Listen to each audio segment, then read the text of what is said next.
Okay. Well, Hashem, here's man. So we're going to start learning in the Hilchot Shabbat. We're in the Tzurba, and we're up to page 47 in the new books, volume 20, page 47. Okay. So we're in the middle about washing oneself on Shabbat. We already dealt with hot water, cold water. We dealt with going into the mikvah. We dealt with washing the baby. We dealt with soap. Last week we spent a lot of time talking about soaps. So today we begin with the process of what a person does after the shower, which is drying oneself with a towel. So here we're on page 47. What are the issues, or what could be the issues of drying oneself with a towel? So he says here, number one, we have the malacha of laundering, of doing laundry. Labin. The malacha of laundering, we define it as anything that gets wet. If a beged gets wet, that's considered laundering. So here you have a towel, a dry towel, that's getting wet. It looks like laundry. So there might be a problem of the malacha of laundering. Number two, there's another concern that maybe the towel will get absorbing the liquid, and then you'll try squeezing the liquid out, or it'll come out because it's so saturated, which is now the malacha of schita, of squeezing, which is also a problem. So you have an issue of schita, you have an issue of milabein, you have laundering and squeezing. And then comes the third issue is, what about a person's hair? A person's hair, is regular, what is it? Sugar? No. We can make it without any sugar. And the third issue is a person's own hair, meaning if the hair gets saturated with water and then you run your fingers through the hair, is that considered squeezing? If I put the towel to the hair, is that considered squeezing water out of our hair? So those are the issues that the Tzurba would like to take a look today. So let's begin. This is our first topic. So it says the Shulchan Aruch, if there's a garment that has dirt upon it, so then you're not allowed to even dip it into water. You're not even dip it, right? The zehu kivusa, because this is laundering. So here you have, if you take a piece of clothing, says the Shulchan Aruch in page 47, source 47, you take a piece of garment that has dirt on it and you dip it into water, that is considered laundry. What about if you have a beged that's not dirty? Okay, can you understand? Beged is dirty, you're making it wet. It looks like you're laundering, you're cleaning it. That's how you launder clothing. You make it wet. What happens if your beged you don't have any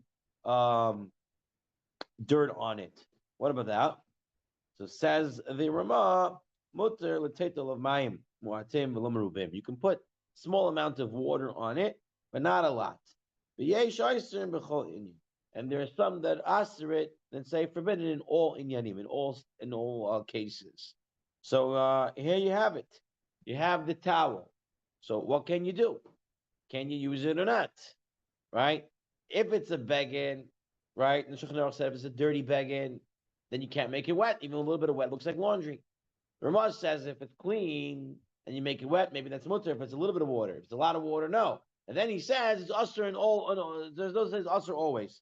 So what's the status with our towels? Can we use a towel to wipe ourselves after the shower? Or better yet, can we even use a towel to wipe our hands after washing your hands? Okay, everyone's washing the Shabbat multiple times. Can I use the towel? There's no issue of milabin on a towel. What about schita? It's possible with the small towel. So let's take a look into Orchot Shabbat on page 48, source 49. And you're right. If you make a beged wet in such a way that's not the normal manner of cleaning and laundering, but rather the derech lichluch, what's happening when you use a towel? You're making it dirty. You're making it wet, but you're making it dirty. When you're doing laundry, you're not taking the clothing and making it wet and making it dirty. You're making it wet to make it clean. So he wants to say that Ein Bezeh Isser Kibbutz is not the Isser of laundry, right? Because you're making it dirty, you're not cleaning it. It's a different Melabin when you're laundering, that's when you're cleaning it. It's a rubber, but at least you're making here when you're wiping your dirty hands on it or you're wiping your body with it, you're making that fresh towel not longer fresh, not anymore clean, right? And this is what he says. Therefore, drying your hands or drying your body or drying water from the floor, okay, or goes into water while dressed. All these are permitted because what's happening to the water to the baggage is that it's getting dirty and it's not being cleaned. And so therefore, the Orchot Shabbat says this is permissible. But then he ends up saying, Heter zeh rak be'oifen she'en kavanato shel adam l'nkot the beged. Right? He's not doing it to clean the beged. But if that's its intention, then it's permitted. Even though you're using it and it's getting dirty, but if your intention is to clean it somehow, so then that would not be permissible. Okay, so it comes out very interestingly. The reason why we're allowed to use a towel without worrying about the squeezing, we'll talk about squeezing the towel in a minute, but the reason why it's not considered milabin, it's not considered laundry, they explain, is that laundry, you're making it wet to clean it. Here, when you're using a towel, you're wetting it and you're dirtying it. And therefore, it's not considered laundry. Okay? We'll just take 1 minute outside here in the Yalkut Yosef English edition on page 56. He writes as follows. He gives you an advice. Now, this is more having to do with tzchita. So we'll take this in a second. He has it. There is no issue of laundering the towel since the person wets it in a matter of soiling it. Okay, so therefore there's no laundry when it comes to using towels on Shabbat. Okay, so here we have it. No issue of laundry of using a towel. Now, what about the issue of squeezing, of extracting water from the towel? It could be an issue of schita. So there is a Gemara. The Gemara tells us,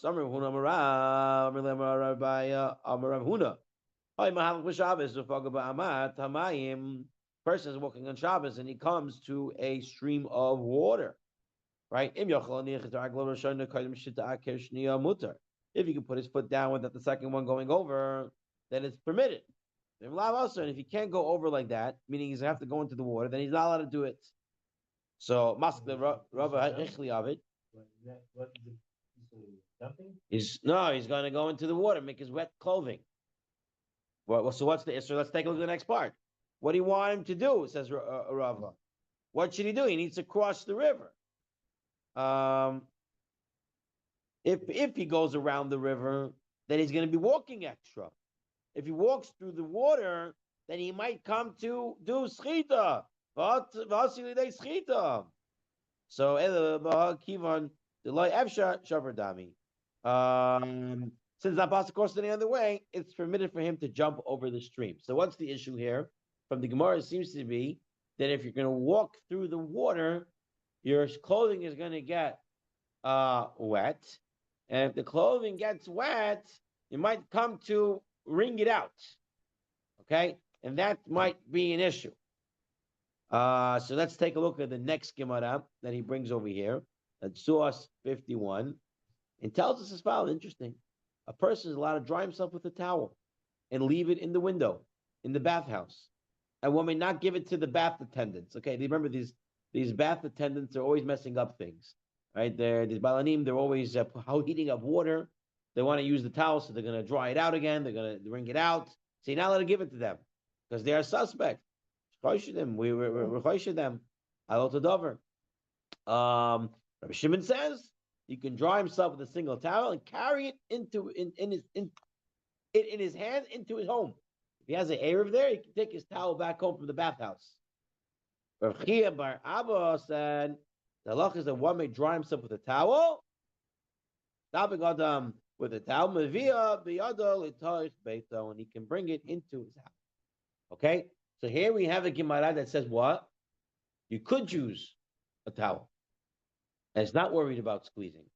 So 1 minute you tell me don't walk into the river, don't walk into the stream, because we're worried about squeezing the clothing from the water. And then you tell me, go ahead, use a towel, take that towel home with you, and we're not worried. Which one is it? Are we worried or are we not worried about squeezing it out? Right. So obviously it's a Carmelis and you have an Erev. Right? Right. It has to be that. The Shulchan Aruch writes, person can dry himself with a towel and take it with him. And we're not concerned. We're not worried that he's going to come to squeeze it out. We're not worried. But the law yimsar lebalanim shehem chashudim al schita. But we don't give it to the bath attendants because then we are worried they're going to squeeze it out because they want to use it again. They make money off it every time they give it out. So for them, we are worried. Okay, so it's a good question. Whose towel is it?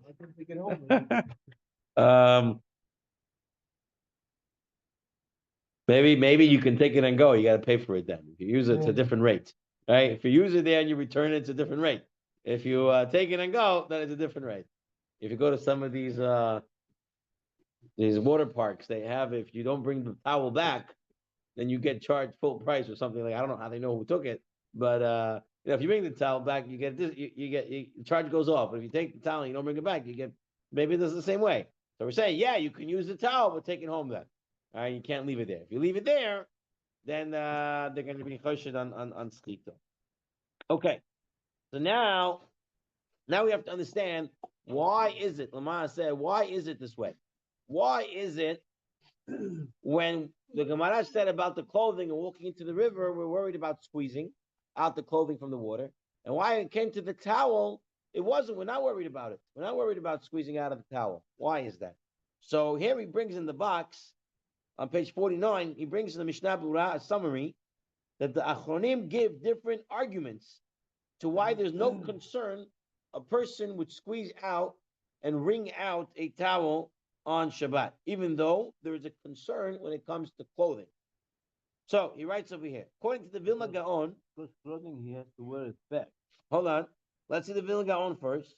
The Vilna Gaon says concerning the standard use of a towel, it is not known for a person to be particular about drying it after it has become wet. Meaning we're not so worried about the towel.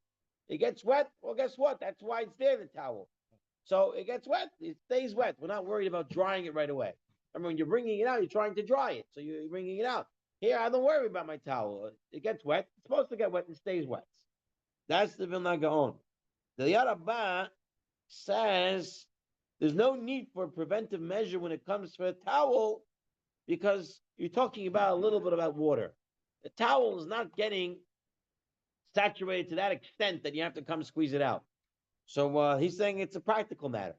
It doesn't get to that degree. The Magen Avraham says, you know why? The whole reason why you say we're not choshen that someone will come to wring out the towel is because there's nothing else we can do. Meaning, people are going to get wet on Shabbat. So what are you going to tell them? Don't use a towel? What else are they going to do? What else are they going to use? Say, Elamai, we have to let them use a towel. And once we let them use a towel, so then we let them take it home, and we're not worried that they're going to wring it out. Now, the Balanim, we are worried, but not the people. So he seems to say it's like there's no other resort, nothing else you can do. And therefore, they're allowed to use the towel. Take a look at the Mishnah Berurah on page 50, source 53. He writes, the Magen Avraham implies it is good to dry oneself with something that one is not particular about becoming wet. that a typical towel is something that the Bir Agra, right? And in the Bir Agra, he implies that a typical towel is something that one is not particular about becoming wet, right? If you don't care it's getting wet, then you're not going to try to dry it. If you care about clothing, you don't want your clothing to be wet. You want to get it dried. So there you're going to be worried. Okay, so Rabbi Agadi, here you have it in the Mishnah Berurah, Kuf Ayin Hey, and he says, "Mavia biyadil l'toch beita b'makom sheyesh erev." Okay, so it has to be when he has an erev. Obviously, you're not walking around without an erev. Now, even though it's forbidden to carry something soaked, the Ramah says you're not allowed to carry something soaked in water. It's different here because they permitted drying, and we're not concerned for ring. There's no alternative but to absorb the water, and therefore you're allowed to bring it home, as the Magen Avraham writes. The Yarabah writes in the name of the Sefer Teruma, the drying with a towel is considered no more than a small quantity of water. They did not prohibit carrying it due to the concern that one might wring it. It's a small amount of water. Okay, so you have these different opinions. Number one, you're not saturating the towel that much. Number two, it's a towel and it's not clothing, so you're not worried about it. Number three, there is no alternative what to do. You're wet. You need to get something, so therefore it's permissible to use the towel. Now, in the note, interestingly, he writes each of these explanations may have halakhic implications, right? According to the Vilna Gaon, a person typically is particular about clothing, and that's where we fail to wring it out, and thus it should be forbidden to dry oneself with it altogether, right? According to the Vilna Gaon, the whole reason why you're allowed to use a towel, because a towel you don't care if it gets wet. So that means you should never wipe yourself on Shabbat with something that's not a towel.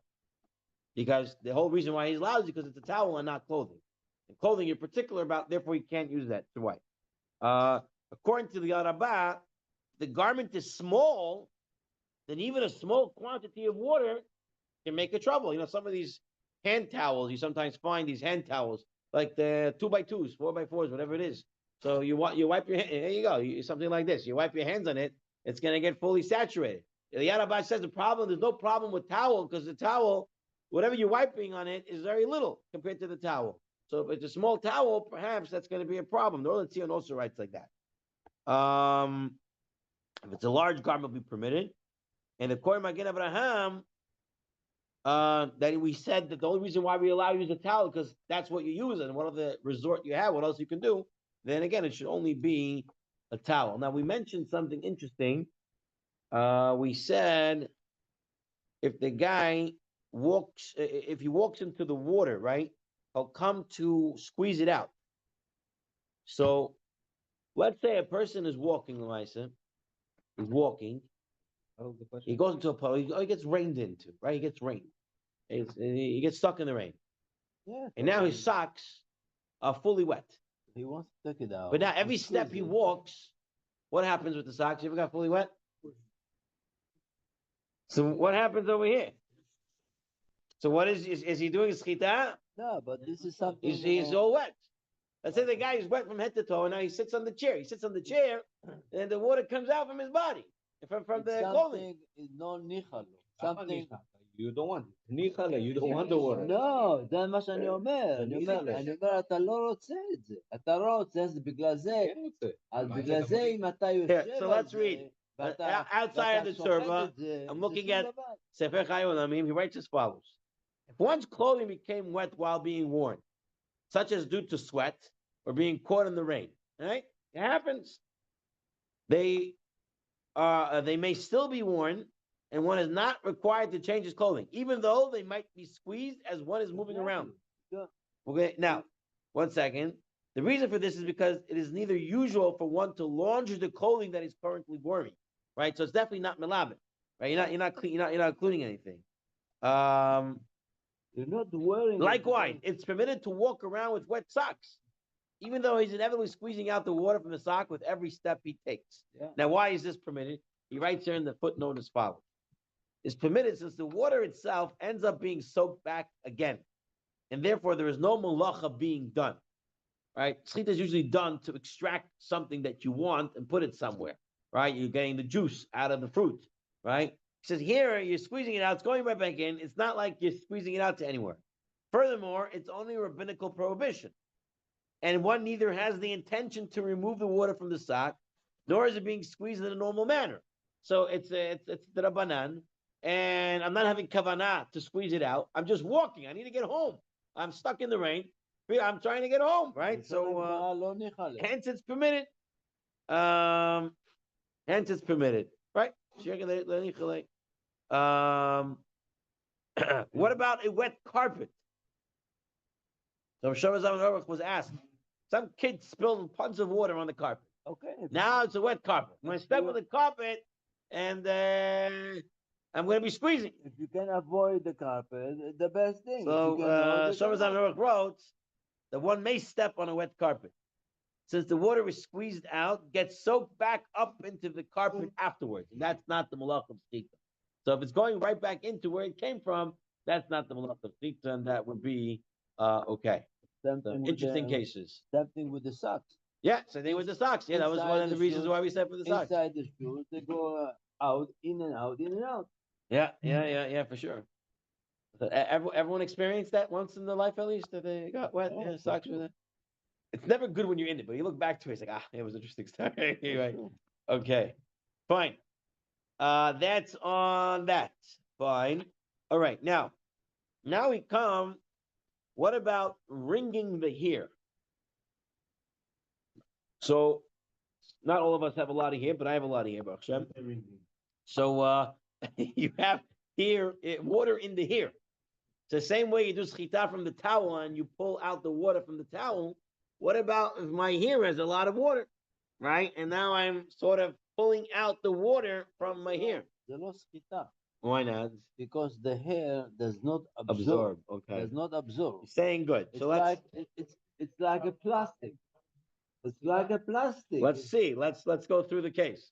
But he's saying good. He's saying it's true. There's no absorption. In order to do schita, you have to extract it from somewhere. Maybe Chaim is saying the hair is not absorbing water, right? The water is on the hair. It's not inside the hair. So you're not extracting it from the hair. It's very good. It's very good idea. But let's take a look. Masechet Shabbat. You have over here. Rabbi Yosef, Amar Tarvayu, ain't schita. There is no schita by here. So it's a fair shikmara. There is no schita. There's no extracting liquid from here. And the fact is, the Rambam in Chot Shabbat 9:11 brings it down like this. But the Magid Mishnah, and explained the Rambam says,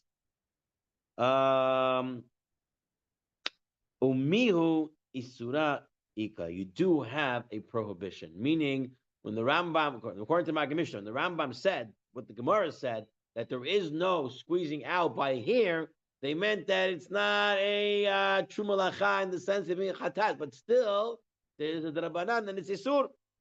What? Because the maritime? So what's going on? It's probably maritime. Sponge today. That's the same thing as you want to go with that. Really? There's sponge made out of here? Like? No, sponge made out of something that doesn't it gets the water between, Right. but it doesn't. You saying like for dishes they have like the nylon, It's right? plastic. It's a plastic. It's not. A much better one. Literally like a sponge. But it does. They did it in a way, the only way that they hit the water and the soap gets in there, it gets stuck. But No squeezing. But no squeezing, because really it finishes faster than a reg. But it's Does a good job. people use it all week. Really?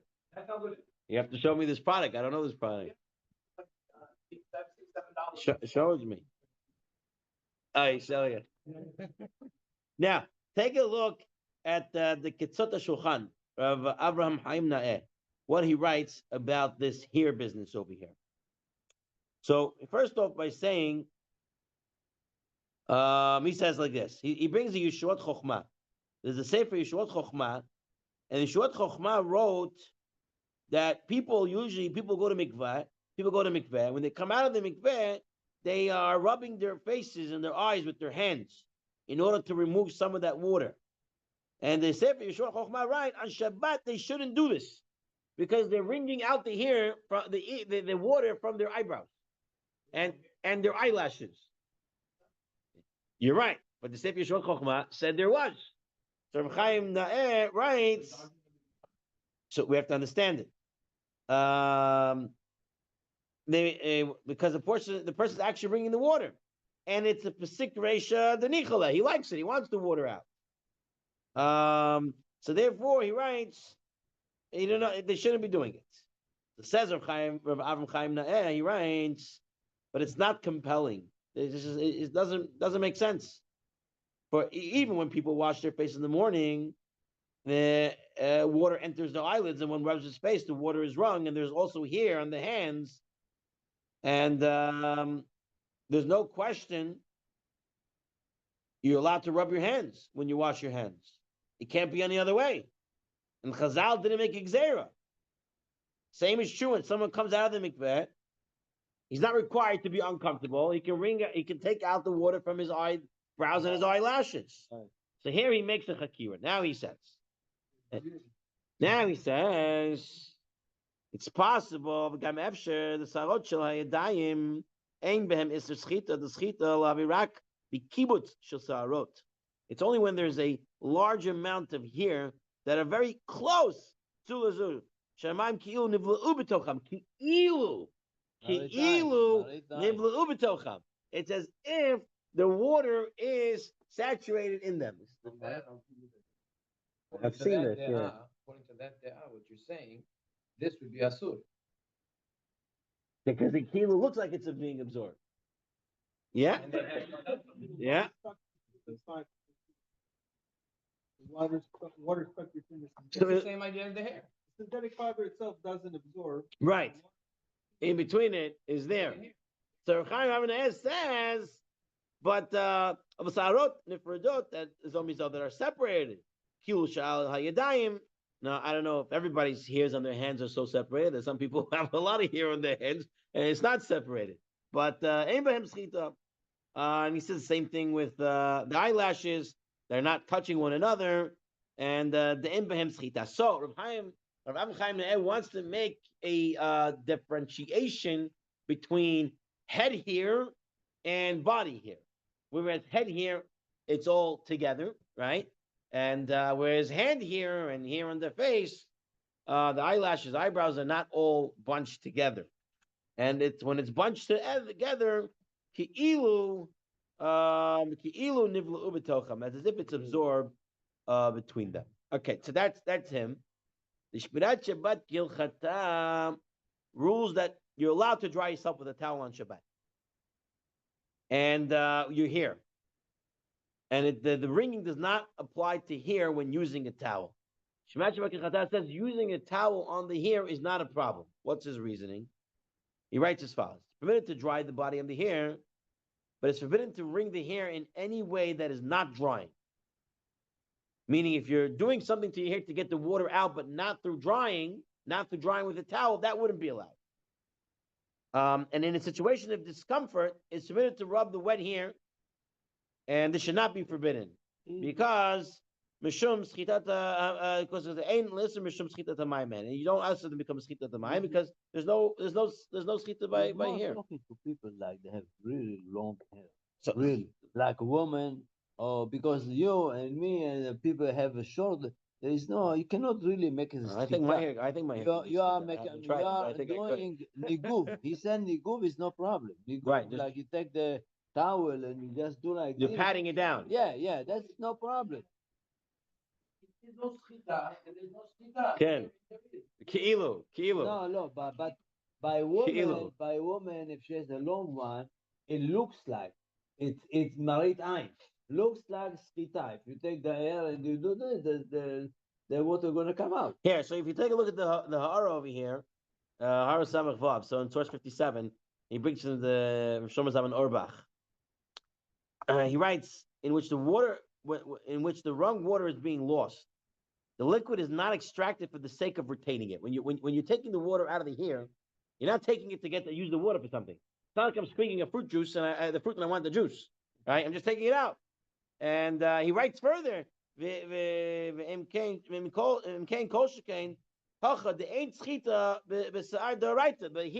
is no schita d'oraita. And there is no isser in Shas that says you're not allowed to squeeze out your hair. All right, this is all a Magid Mishnah trying to explain the Rambam and saying that the way it can still be an Issa D'Rabbanan, but it's not the first B'Shas.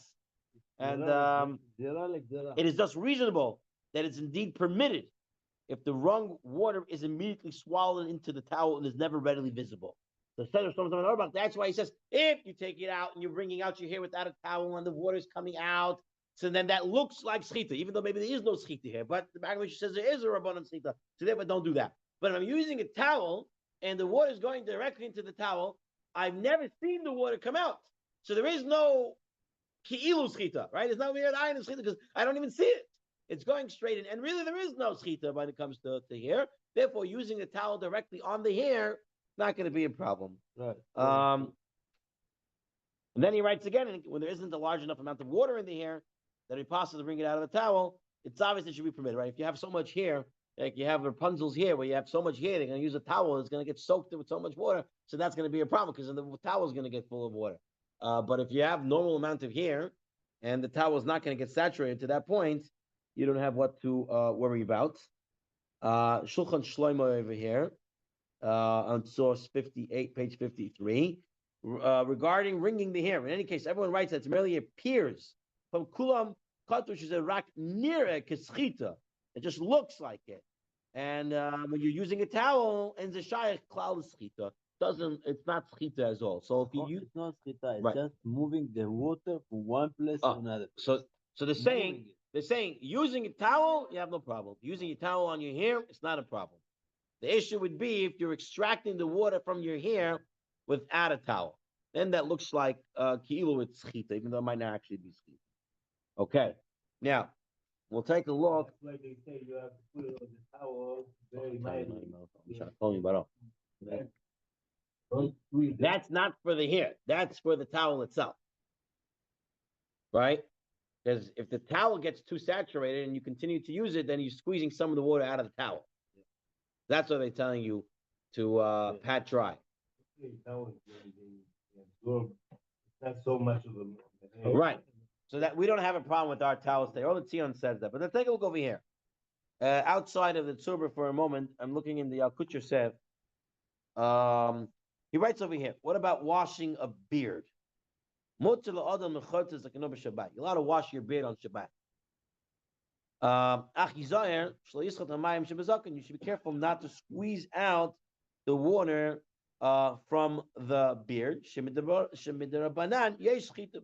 have schita when it comes to hair, according to the rabbis. What? There are these based on the Maggid Mishnah wants to say it's the Rabbanon. Nobody so fast said that by doing all these things, you're not even gonna rip the hair out, pull the hair out. Oh, this is something else completely. We're talking about schita, not This about. is what comes together. Right, you're right. In towel, you're ripping all the hair out. Why ripping the hair? No, but you wiping your hair with the towel. So we'll get to the hair. I think it's in the next piece. We'll get to the ripping out the hair. You and me, we lose hair. When you blow your nose, hair comes out. And when you go to the bathroom, when you wipe yourself, hair might come out, right? So the halacha brings it down. I think it's in the next section, if I remember correctly. But here, I just want to read this. Another two halachot here from the Yalkut Yosef. If someone washes his entire body in cold water on Shabbat, it's recommended that he wait a few minutes for the water in his body to drip off and then to dry himself with a towel. It's not a halachic requirement. You don't have to wait. But it's good. Although in these cases the towel becomes wet, this is not the manner of milabin. It's not doing laundry. Okay? This is not soaking that's considered laundry. Same thing with a towel, he writes, when we're drying your hands. You're making yourself work later, right? The recommended practice is to use a large area of the towel. Okay? So you have the towel, don't wash your hands in the same one spot. You want to use it throughout, so you don't making it wet in one spot. Not become soaked this way. And this way, one avoids a problem of squeezing out water from the towel. Okay, that's another issue, squeezing the water out from the towel. You don't want to do that. Right, but technically, he writes, it's permissible to use one spot of the towel, even if it becomes very wet. And there's no issue of laundering, again, because we're actually soiling it. Okay, so how do you use a towel on Shabbat? Recommended practice. Try to get the water off your hand first, right? wait a minute, whatever it is. You take a cold shower on Shabbat, and you're coming out of the cold shower, you might want to put that towel on right away because you're so cold already. But you try to wait a minute, let some of that water fall off you, and then you go ahead and you put the towel. Like this water, like my body. Like pushing it off, extracting it off. So we said that when it comes to the hair, that might be an issue. We don't want to do that with the hair. So then you don't do that. I don't know. He says Chaim Noah said it's close by, right? But he says to stand there. Wait a few moments. You don't want to rip it off your hair because that looks like schita when you're extracting it from the hair itself. That's the nira. That's the ki'ilu schita. You don't want to do that. And then you wipe yourself. Again, you don't have to wait. You can actually put the towel on yourself right away. There is no halachic requirement to wait. You can put it on even if your hands are wet, even your body's very wet. Okay, Abotai, this. Before we end the shower, The hair could dry. Yeah, With a towel. you can dry your hair with towel. Yeah. Okay, direct it to the towel. Make sure the towel is big enough to absorb, and don't do it with your hands or anything like that because that looks like it. Okay, before we end off this little sugi over here about showering, I just want to bring from the laws of Shabbat, the Sefer Chayei Olamim over here. He says some things you got to look out for when you take a shower on Shabbat. Okay, so talking about the guy taking a permitted shower, whether he's a mitzvah or a chol and he's using water that was cooked before Shabbat, or he is a guy who is brave enough to go into a cold shower, right? So here's a few things you have to be careful. Number one, very careful not to squeeze his hair. Okay, that's with his hands, like we learned just now. Then you cannot use a washcloth or a sponge. Okay, because you have schita with normal washcloths and sponges. And make sure when you come out, you're using a large towel. You don't want to use a hand towel for your body. It's going to come saturated. You might come to squeeze it out. Okay, shampoo may not be lathered into one's hair. Okay, and the lashon here is not lathered into one's hair. I've heard from reliable sources you can throw the shampoo on your hair. Like you can pour it on top, just not lather it inside. And then you can let the water just bring it down everywhere. What do you mean? And explain. Yeah. Yeah. Right. Can't lather it in. last time you said you could use the watery soap. Right. So what would be the issue of lathering it in? It's probably an issue of schita because you're not going to lather it in. You're going to have to get it out. Here, when you're just letting it run down, it's different. Here, lathering, you have to then make sure it gets out. Then the water and it comes out by itself. I do nothing. The water's coming down from the shower. But when you're lathering, how do you lather it up? You have to use water into the hair, and then you're extracting it from the hair. Right. So that's why they say not to lather it. Rather, just throw it on. When drying oneself, one should first air dry his body. We saw this from Yalkut Yosef. And then lightly pat himself with a towel, making sure not to squeeze out any water. Yeah. One shower, your hair is wet. Now, your scalp is a little bit itchy. I itch my. At that point, you already used the towel? You ready to use the towel? You ready to use the towel? Yeah. If you use the towel already, that's residual water. There's no extraction of water at that time. Right. It's a residual just wetness. Is not going to be you're not taking out any water. If you use a towel on your head, I don't see how you still have water in there. You don't have too much hair, so it's going to be quick to get it out. Okay. And then we saw this already last time, even though technically we can use bar soap on Shabbat, we rather not. So one should not use bar soap, and instead, he recommends using runny liquid soap, which we saw even the Ashkenazim would be okay with using a runny liquid soap. Okay, so that's just on showering.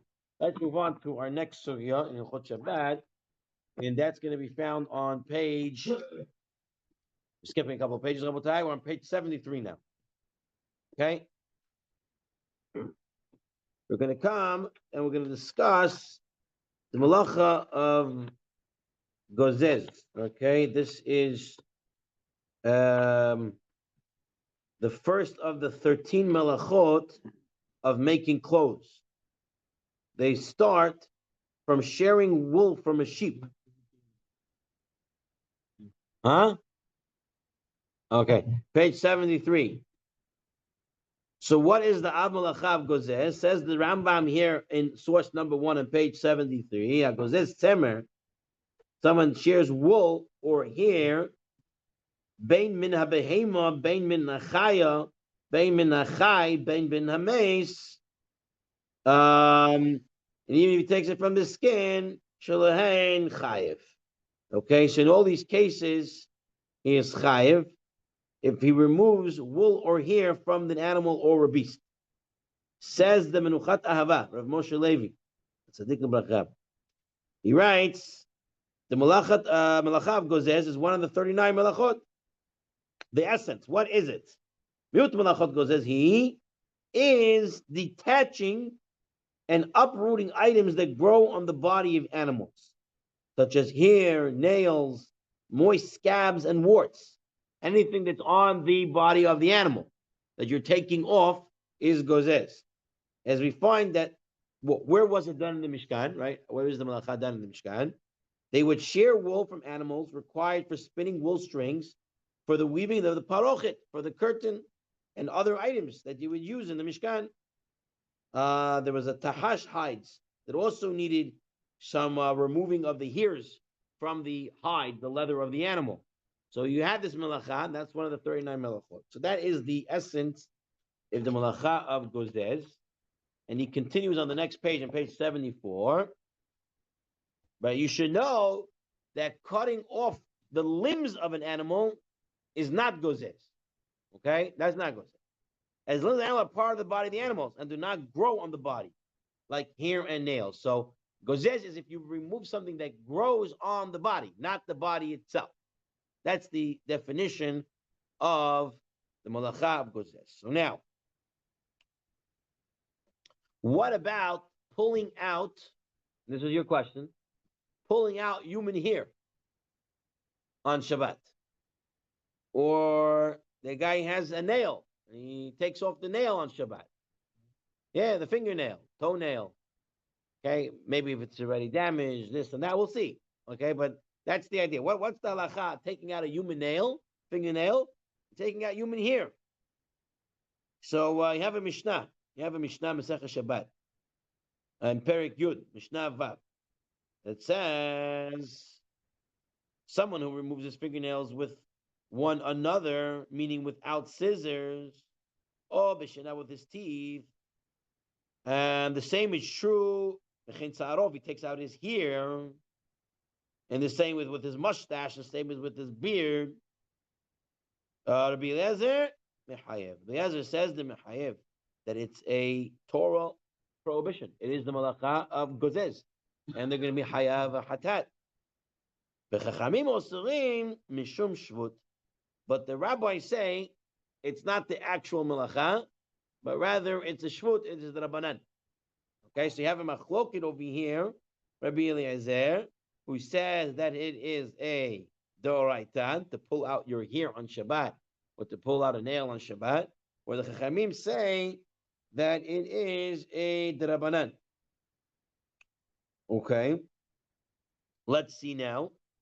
The Gemara explains the dispute regarding one who pulls out his nails by hand. But if he takes it with an implement, he uses an instrument, and everyone holds that that's going to be it's going to be a doraita. Let's see, machloket biyad. This whole machloket, if pulling out a hair or a nail is the rabbanan doraita, that's only if it's done with a hand.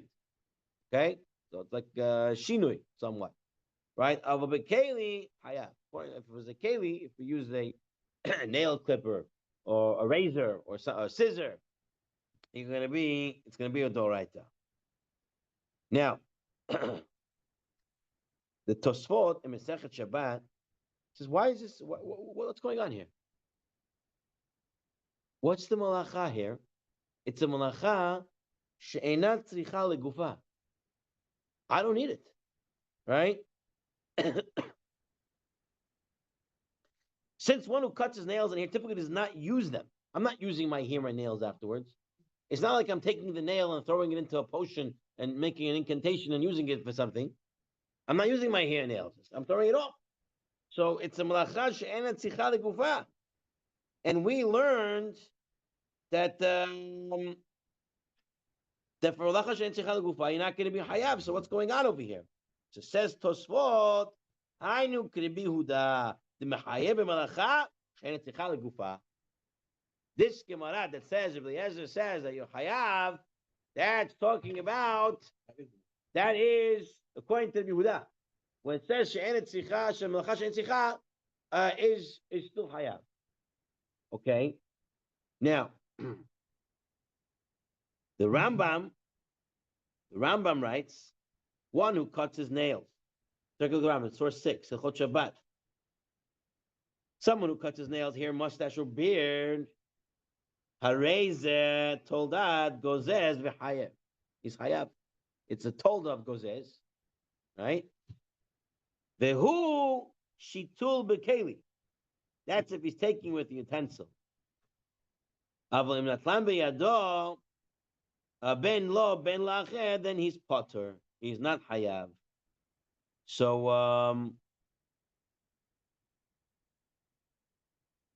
You don't need it. It's fine. right. So Rambam here, the Rambam again rules in accordance with the strict view of Yehuda. Rambam also goes to word that one is live for cutting one's hair and nails on Shabbat. It's a shvut. It's the Rabbanan, and it's going to be potter avol aser. Potter avol aser. So the Rivash wants to come and say the Tosfot, your understanding of this malacha being a malacha she'en tzricha legufa is incorrect. Because what was Tosfot looking at? Well, Tosfot is saying, what do I need the hair for? What do I need the nail for? Says the Rivash, you don't learn it this way. But what do you write? And source number 7, page 75.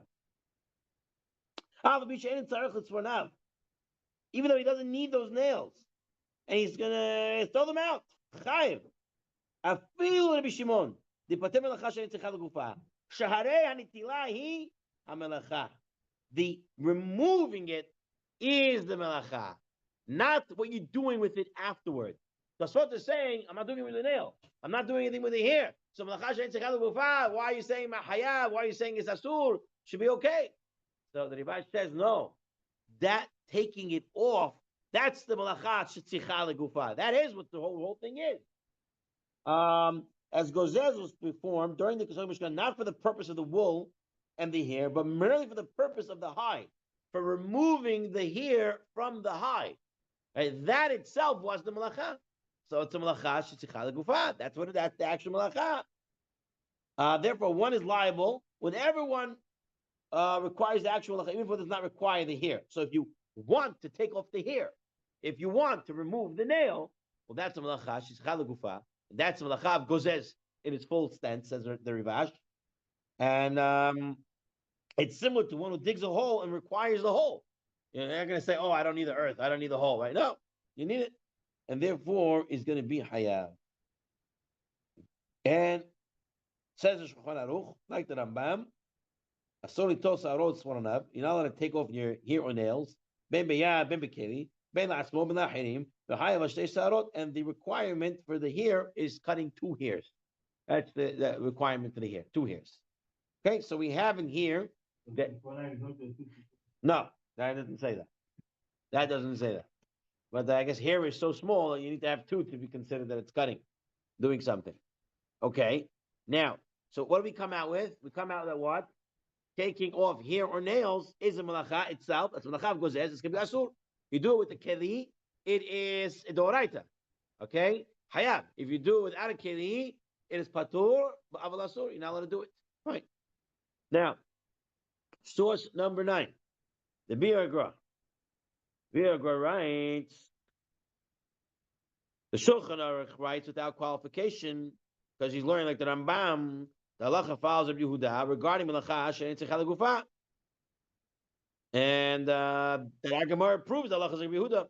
Again, do we learn like the Yehuda and it's halacha she'en tzricha legufa? But the Bir halacha writes, no, perhaps that perhaps it's like the Rivash. Look at top of 77. Rivash cut the melacha gziza. If you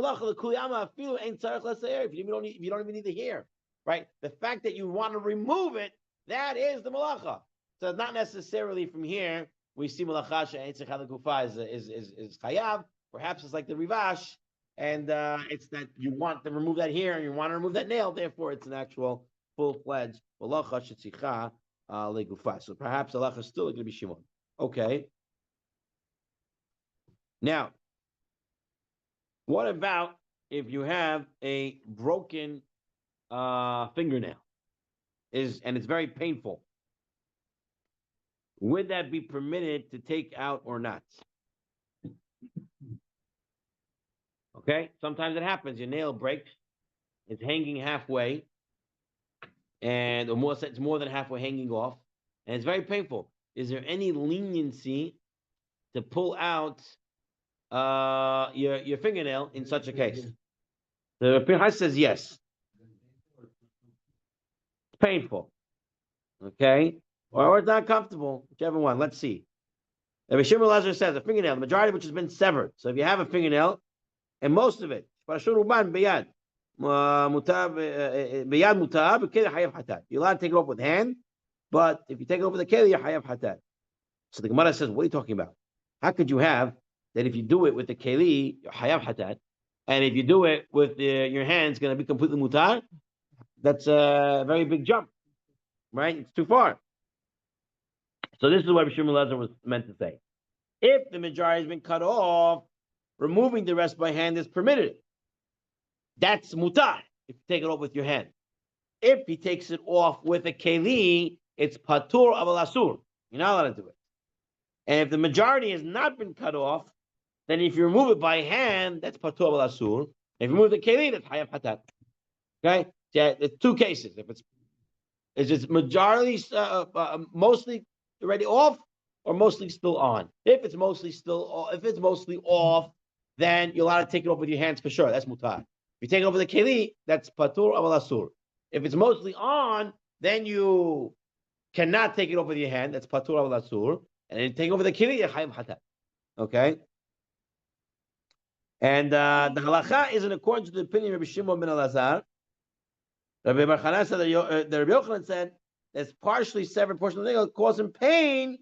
In that case, one remove it lechatchila. Now here in the Tzurba, he's missing a part of the Gemara. Rabbi Yochanan said another idea. He said what you have to do, it also has to be that the nail is facing upwards. And here he doesn't bring this. And let's read the Shulchan Aruch and then we'll look in the Yalkut Yosef for this. Yeah, the nail is facing upwards. Exactly, that's the question the poskim have. Which way is upwards? That way or this way? Which way is the nail? Therefore, we're going to be l'chumr both ways. So let's take a look a second. So says the Shulchan Aruch, with regard to a fingernail that was severed, if the majority was severed, it causes him distress, one is permitted to remove it by hand. While by a vessel, one is exempt, but it's forbidden. If the majority was not severed, one is exempt but forbidden from cutting by hand. And by vessel, one renders liable for sin offering. Okay, so we already saw this halacha. Now, let's go to the Yalkut Yosef. On page 195 in volume number 3. And what does he write over here? Let's take a look. Why did I say number 3? Okay, so that's 1, 2, 3. I wanted to go through a bunch. We have a few minutes, right? Okay, let's take a look at this. Where is this? Wait a minute.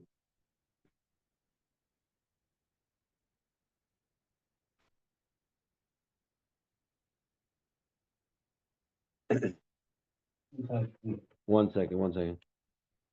Oh, okay, I skipped it over. Hold on. Page 106. I have to come back here. 106, here we go. Want to read about the fingernail. Just to show you how the Tzurba skipped the piece in the Gemara and the Shulchan Aruch. He put dots there. You saw the 3 dots? That means he didn't quote everything. Here we go. Here's the Yalkut Yosef.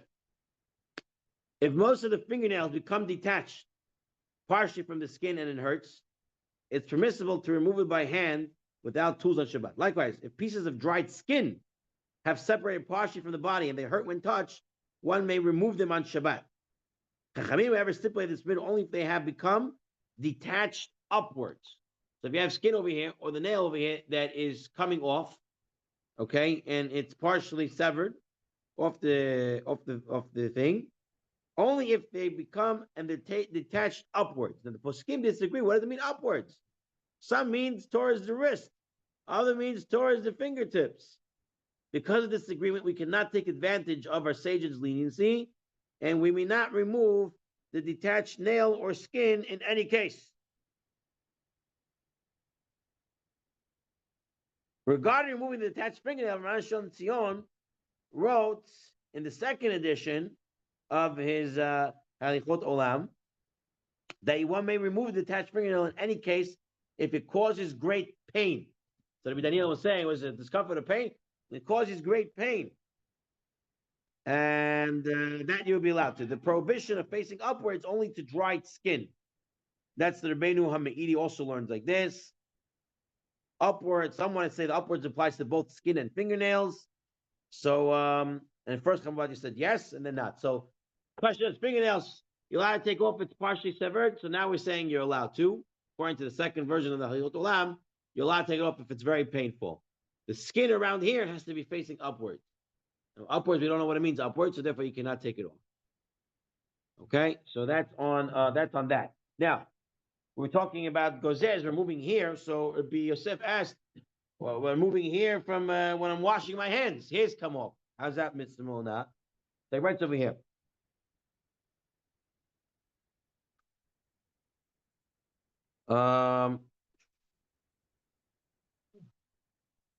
It's permissible to wipe one's nose clean on Shabbat, even if the mucus is dried in the nostrils.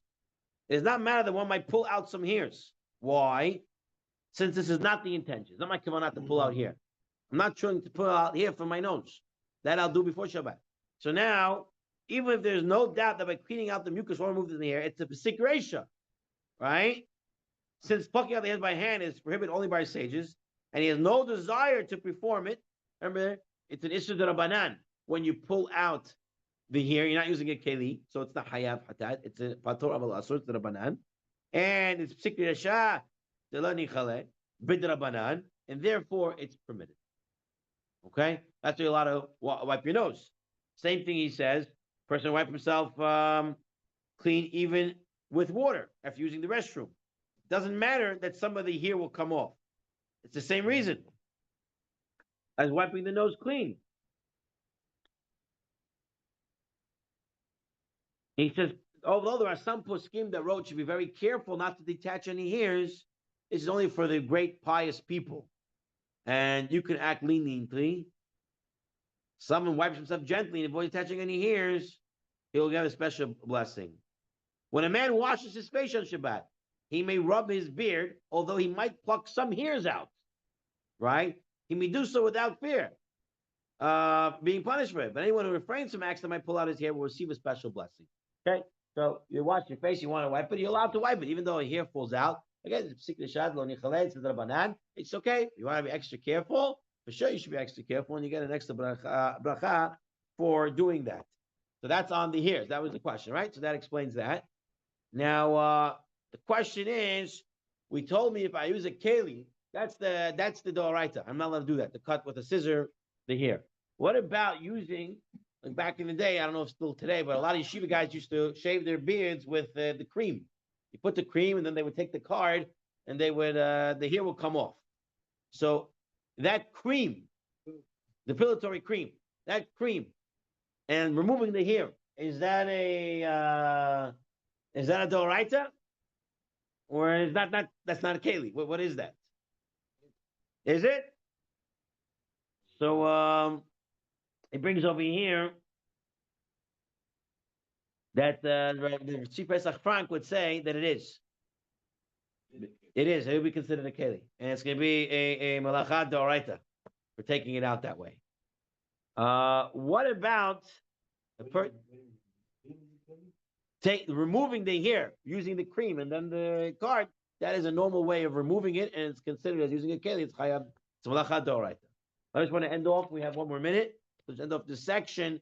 The last piece over here is what happened. They served me a piece of chicken with cooked chicken. And it came with the skin, and someone who gave it to me didn't do a good job in taking off the feathers. So now I have feathers on the skin. So it goes, I'm removing a feather from the chicken. No, I like the skin. I like the skin. I don't want to eat the feather. So is it gozes or not? So if he writes something already got cooked, right? Then there's no gozes on this. And all right, right. So it's cooked. Therefore, gozes not apply, and it would be okay to take it off. Okay, fine. The beat. Show him in. No. Okay, we'll get into it next time. Is at the show. Yeah, good question, but we'll look into it. But now if the feather comes on your chicken, you can take it off. We'll deal with the strimel next week. The beat. Show him in. Second, look at who's a koyisel. If you got Kibar Lam Tom, it's what Shneimah. Adonai Chafet Laman Titoy Good Torah Miyadir. I'm so sad. Sorry. Amen.